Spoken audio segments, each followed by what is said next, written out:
Thank you, Catherine, and good evening, everyone. It's my pleasure and my honor this evening to conduct a fireside chat with Ajay Banga, who's the president and CEO of Mastercard. I've known Ajay for over 20 years. We worked together at Citigroup, and I've always admired his leadership. He's one of the great leaders, not just a corporate leader, but great global leaders. And he's even been a greater leader since he's been at Mastercard, and he can show all the stuff that he has. One of the principles that I have, I think many of you in this room know that I like rules and I like principles, and I have a rule of thumb that I use, and I call it the Ajay Banga management rule. And the Ajay Banga management rule is, if I'm ever facing a situation that's really tough, it's confusing, there's a lot of volatility, uncertainty, stress, I ask myself, what would Ajay Banga do? And by asking that question and finding the answer, I always know that I'm going to do the right thing. So with that, come join me, Ajay.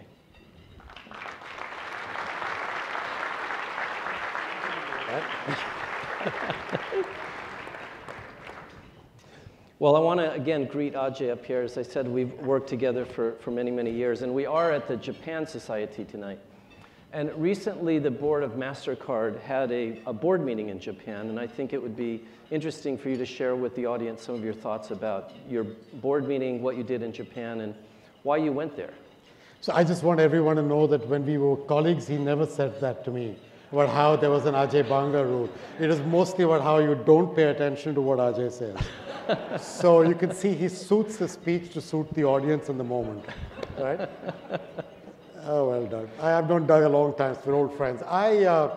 Yes, we did have a board meeting in Japan. We try and do a couple of board meetings outside the United States every year as a way of getting our board members to appreciate the depth and breadth of what's going on overseas in our business. We get more than 60% of our revenue from outside of the United States. And 65% of our employees are based outside of this country. So for us, making sure that the board understands what we're doing and gets to meet people is very important. So Japan was in that context. It has to normally connect with something interesting that's happening in the marketplace. And Doug, as you remember from our own time together, Japan's a market where cash is still king. And that's for all kinds of historical reasons. It has very little to do with education levels or infrastructure. Japan's a country that has all of that in spades. It has to do with lots of cultural reasons around how and why cash is king. But there's a change going on. And the opportunity of that change, it gives us enormous tailwind in our company for where we could go with our business in Japan. So that's one part of it. The second part of it is the timing. Coming up is the Rugby World Cup and the Olympics. Japan is trying definitely put its best foot forward in terms of showing that they can welcome people from overseas to its outstanding culture, its outstanding circumstances. And to do that well, you need to kind of integrate yourself into the global ecosystem. And, a simple example, there's a chip in Japan called the Felica chip, which is what's used for all the contactless taps. Well, that chip is only in Japan. So if you're an overseas tourist coming in for the Olympics or the Rugby World Cup into Japan, and you want to use a card from overseas in Japan to tap at the JR or the subway system, you got a problem. It won't work. So that needs to change if you're going to make people feel welcome when they come for these outstanding events that are going to showcase the best of Japan to the world. And I think we can help there. And those kinds of opportunities are part of what's giving us the tailwind of our business in Japan. So we saw an enormous opportunity. We saw government and companies that are interested in this opportunity. And to tell you the truth, I am very excited about where our business in Japan is going. Great. Well, one of the themes that you just opened up was the technology theme. And when I meet with other CEOs, whether it's in the United States or around the globe, technology is on the top of their minds. And I know that you've been taking some important leadership positions. But why don't you share with us some of your thoughts about technology disruption, and maybe also see if you can explain to us what blockchain is and what you're doing with it. Explain what blockchain is. How much time have you got? So, technology. Look, I think technology is at the core of our company. And to tell you the truth, if if we don't embrace technology as a friend, technology will serve to disintermediate our future. But if you embrace it as a friend and you understand it, therefore, for its goods and bads, and you connect with it well at every level of the company, then technology is also our biggest opportunity. And I think that's what we are trying to do inside the company around technology. It's, you've got to be careful that when you do something with technology, you understand that technology is not an end in itself, but is an enabler for meeting needs with consumers or businesses that are currently unmet. If you allow technology to run just for its own sake, my belief is that it creates interesting things, but not necessarily things that are easily commercially applicable or scalable. So that's what we are trying to do. The blockchain is an example of technology that we are experimenting with. We have close to 60 patents in that space today as a company. We've also made investments in blockchain companies, including the Digital Currency Group, that are investing in turn in organizations that are building out blockchain users. I think blockchain's got a real applicability in many parts of industry. Banking's an obvious one, but I think if you look at what the blockchain does, it basically creates the opposite of what today's world works like, which is a centralized ledger. Everything comes into one place to be recorded in banking into debits and credits, into ownership and transfer of ownership, into my buying, your selling, into me holding it, you recording my holding. A distributed ledger allows that same set of transactions to happen in many different places, and therefore, in theory, is more efficient, is scalable, is cheaper in theory, and is safer in theory. The problem is there's in theory everywhere. And the reason for that is it hasn't been tested and proven, one. And two, I know that cybersecurity, anybody who believes that they've figured out the secret sauce for making their cybersecurity system the safest in the world is either on drugs or foolish. One of the two, and they're both pretty bad. Because right now, there are people working on trying to break into everything that you think you're doing to make your system safer. So I'd be careful about thinking that the blockchain is the panacea to everything, but it has enormous potential, and you ignore it at your peril. This is not about cryptocurrency, by the way, which is just a use case for blockchain. But blockchain per se, to me, is very interesting. I'll give you a couple of examples of what we're working on that show you how diverse it could be. So one example could be the proof of provenance. So let's say that Alan McDonald is buying a diamond for his wife, which I hope he's buying regularly. If he's not, I will have a conversation with his wife. But let's assume that diamond was bought, and he wants to make sure that that diamond is not a blood diamond, but has been mined appropriately and correctly in the right kind of country with the right kind of practices. How do you know that today? Very tough to figure it out. But if you could do a proof of provenance on that diamond, from where it is mined, to going to Antwerp, to going to India for refining, to ending up in Alan's house, via De Beers, or via Graph, or somebody else, that using blockchain and QR codes and different messages of tagging a diamond could be really interesting.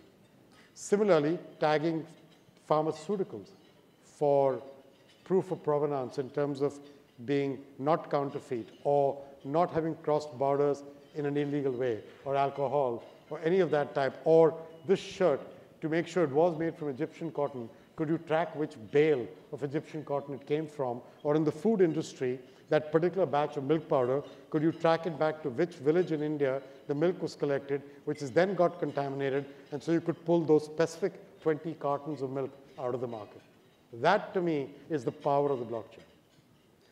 And I think those business use cases, while they're not yet proven, to ignore them would be a mistake. So I'm very excited about them. We're investing in these. We're in the midst of these proof of provenance kind of pilots. We're in the midst of using the blockchain for cross-border trade and trade financing with a number of banks and merchants. But there's a whole series of things you could do with the blockchain. Well, as you can see, Ajay is clearly a leader in technology and strategy. But a couple years ago, in 2014, you were named as one of the top global leaders by the Harvard Business Review. In the article, it talks about your people leadership. So I think it'd be great if you could share with us some of your philosophies and practices about being a leader of people. Does he have a drink before starting these questions? He's on blockchain, technology, people leadership, good behavior. Look, it's very hard to do that in a way that doesn't sound crazy. But I'll tell you, I follow 3 or 4 rules for myself, like your rules. And my first rule is that you're not going to be a good leader if you're not going to listen to people who work for you, with you, and above you. And by listen, I mean really listen.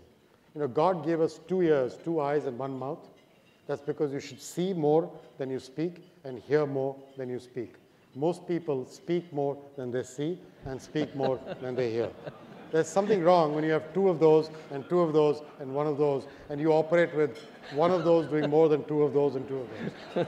It's kind of simple philosophy of leadership, but it actually means a lot. And you can't see my ears, they're hidden. But they're there, trust me. They're there. And I want to make sure you take that with the seriousness of intent, meaning on the other side of this is if you're into technology, procrastination is not your friend. Because the change around us in our industry is enormous. It's at warp speed. And procrastination kills you in this industry. So change is coming at you all the time, and you need to have a sense of urgency around it. But a sense of urgency does not mean that you cannot listen. A sense of urgency means you listen, and then you make up your mind quickly, as compared to you don't listen, and you take time to make up your mind.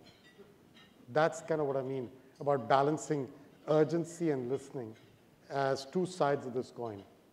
I think if you don't do that, then people who work for you will never look up to you because they will disconnect from you because they don't find in you someone who cares about their opinion but is willing to take a call and make a choice, make a decision.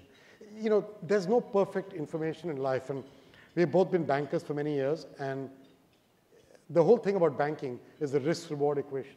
If you had no risk, you'd make no money. You make money because you take a risk. The question is, can you take a thoughtful risk or a not so thoughtful risk? But there's a risk. You're never going to have complete information.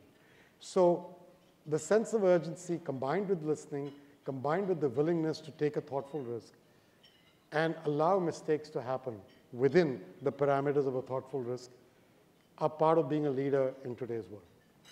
And I think these are the guiding principles that I care about. I care about one more very deeply, which is that a lot of people, you know, when I was young, we used to talk about IQ, that your IQ determined your success.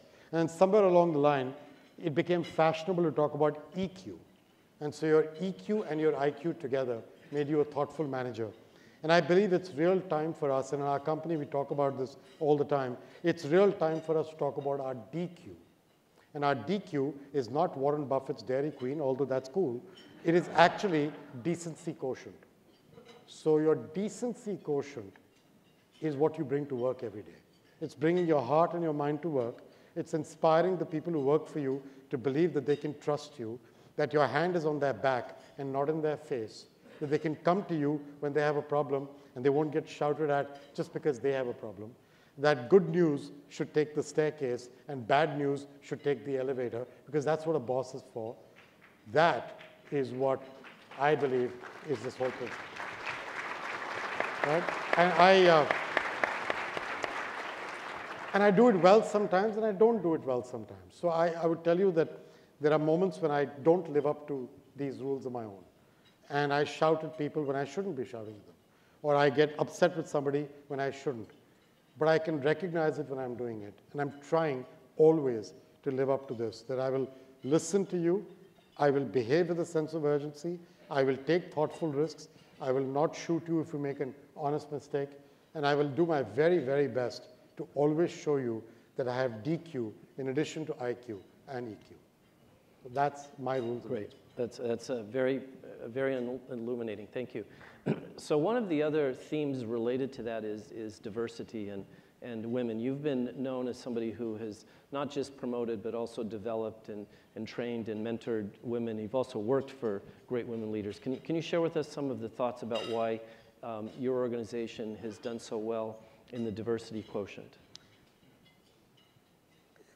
Diversity to me is more than women. I want to start with that. Diversity actually is diversity of thought and experience and background sitting next to me at work. And we work together in our management team. If everywhere I had gone, I had taken with me the people who worked with me in the past and surrounded myself only with the people I knew whom I'd grown up with or worked with or gone to school with, well, then we'll all have the same blind spots and we'll all make the same mistakes. And if you have the same blind spots and you make the same mistakes, that's kind of a recipe for being an idiot.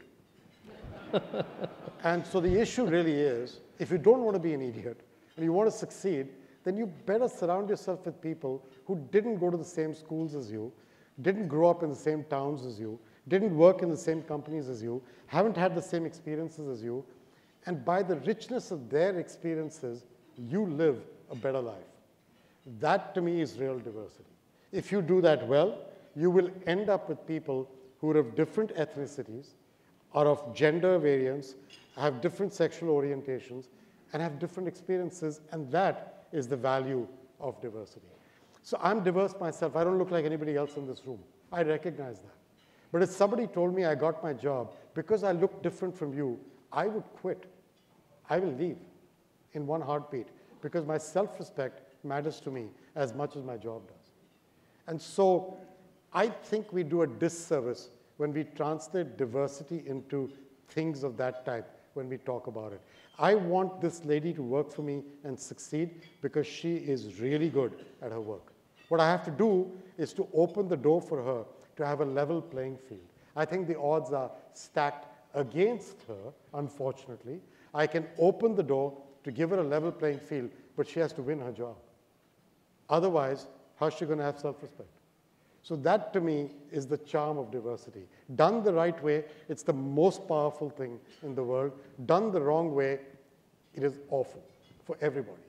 And so for me, why women and why the topic of women? One, I have a wife and 2 girls at home, and I'm outnumbered. So it's kind of a, and so you kind of learn very quickly. Doug's a friend of my family, so he knows this to be true. I'm outnumbered, actually without the girls. My wife alone outnumbers me. When you add my 2 daughters, that's about 27 against 1. So I learned long back that you don't fight with bad odds. So the ability to say, yes, dear, with your head tilted at just the right angle of civility is something I have picked up over the years. That has carried over into my work life. And so I'm a believer, by the way, and all the jokes aside, I'm just a believer that how can you not have the power of what women bring to your workforce used to its full extent? You got 50% of the population, right? And you got 50% of the population, which is educated. My wife and I were educated in the same business school. We were classmates. I see no reason or no logic as to why she cannot do as well as I could. And so I don't understand the logic of surrounding myself with half the population that could add value to me not being in my orbit. It makes no sense. Now, it's hard because you can change this by artificially filling your senior-most management positions with women by biasing the recruiting to suit them, or you can do it the right way, like I was trying to describe. Open the door, create a level playing field, and let her win her job in there. I'm trying my best to do both, and I probably screw up along the way a few times, but I'm really trying hard. And it's an ongoing journey, and we're making progress. We do it with our board. One of my board members is right here, a lady, as it happens to be, Merit Jano. And in our board, we're trying to ensure that we have the right representation of gender, but even more important, the right representation of skills and thinking, and then the diversity of gender as well. And that's how we think about it, right from the board all the way to every employee. Give me your skills, give me your mind, give me your heart. I will give you a level playing field, and I hope like hell you win. Great.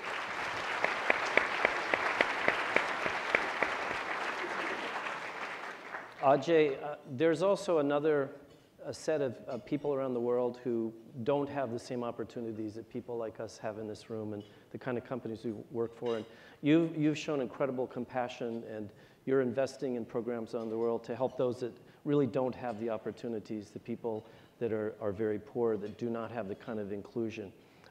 Can you give us some of your thoughts about how you're working on that with Mastercard as well as on your own personal time? Yeah.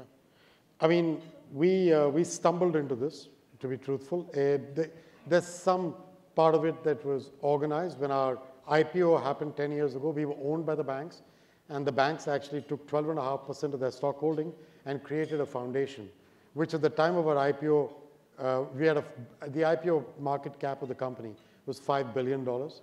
We closed today at $210 billion, 10 years later, right? And so in these 10 years, that foundation has gone from being a relatively small foundation to now you put Rockefeller and Ford Foundation together, and you don't get to the size of our foundation. So that is by design, the creation of the foundation. But I believe that there's not enough foundation money in the world to solve the problems that the world has ahead of it. There just isn't enough money in philanthropy to solve for inclusive growth, for example, where 2 billion people in the world do not have access to what you and I take for granted, which is an identity and a bank account, so you don't have to stand in a queue to pay your water bill or your electricity bill or to save money or to get access to insurance if you can't go to work for 10 days. Those things, 2 billion people in the world don't have those. You can't solve that with the Mastercard Foundation's money or the Gates Foundation money or the Rockefeller Foundation. There's just not enough money. But you can solve it if private capital, ingenuity, technology, and resources are brought to bear in a sustainable way to fight this thing. And the only way you'll do that is if you make it part of your business model, one, which means you have to make a return on it. If you don't make a return on it, it's not sustainable. That return can be smaller.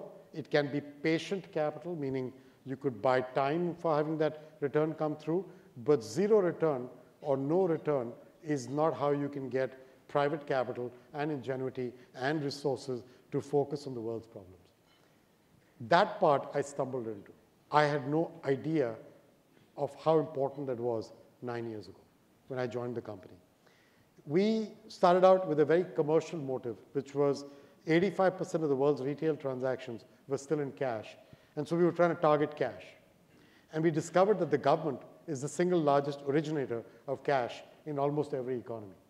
And what were they doing? They were using the cash to give it as social benefits to their citizenry or distributing salaries to their employees and so on.